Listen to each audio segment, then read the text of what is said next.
You know something quite interesting that made me exclaim as I was studying the story of Balaam. Balaam's sight was so extraordinary that it went all the way to the time of Babylon, i.e., the reference of the country coming from the north, as in the book of Jeremiah, and even to the time of Jesus Christ, i.e., the reference to a king coming from Israel who is a bright star. Jesus is the bright and morning star. He was such a gifted seer, but he used his gifts for evil. He instructed the Midianites women to lead the Israelites astray and sin against God. Thus, when God instructed the Israelites to punish the Midianites, he was also killed.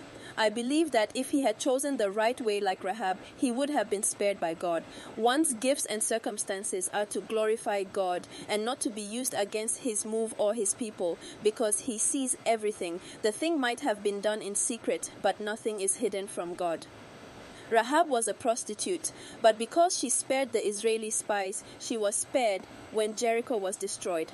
There are other examples of people in the Bible who were not of Israel, but recognized the work of the true God. People like Ruth, Naaman, and Paul. Yes, Paul, the church, with Jesus Christ as the head, was ordained by God himself. Jesus Christ walked the earth as man, paid the price, and is seated down at the right-hand side of God. He is God, and he is also the Son of God. He has been crowned King of Kings and Lord of Lords. I believe a similitude was given to us in the story of Joseph, who became prime minister to rule in the stead of Pharaoh.